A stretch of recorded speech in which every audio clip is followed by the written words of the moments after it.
So last week, I had the pleasure of going to Washington to the National Association of Realtors legislative meetings, and those meetings are absolutely phenomenal. There are so many sessions, there's so many educational updates available. It gets a little crazy because you want to be able to go to all the sessions, but you can't because you're only one person. But we did get a lot of information on the housing market and how they feel like it's going to come to fruition by the end of next year, which is positive. This year is going to be a lull. Everybody is just kind of sitting back and waiting. We have a lot going on in the world. We have the debt ceiling drama. And then, we have all these countries that are having natural disasters, that are having wars. And then we have the issue at the border.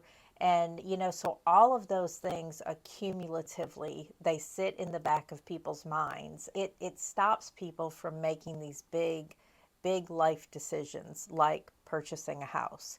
So this year is kind of going to be, I think, just our recovery year.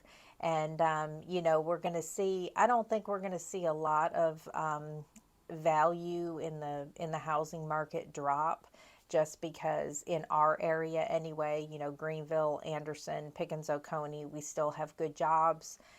We still have jobs that are out there waiting to be filled. It doesn't look like we're going to be negatively affected price wise. Now, as sellers put their houses on the market, they tend to freak out a little bit if they don't go into a multiple offer situation in a short period of time, just because that's what that's what 2020, 2021, and half of 2022 was.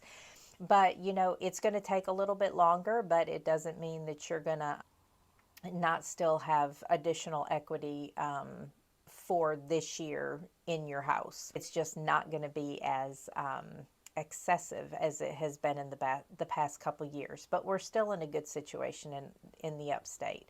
So that's just one thing to keep in mind this year, especially if you're thinking about selling.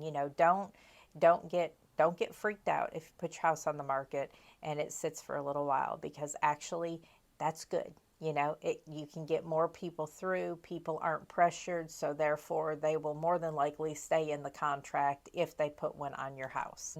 The other things, that we talked about really were globally, like the debt ceiling and how the resolution that comes from that could affect the housing market, and that's just it's common sense. If they don't reach an agreement by June 1st, then of course consumer confidence is going to plummet. And once consumer confidence plummets, then then we don't just have problems in the housing world. We have problems because people are going to fear losing their job. Some people may lose their job. There's a lot going on in that.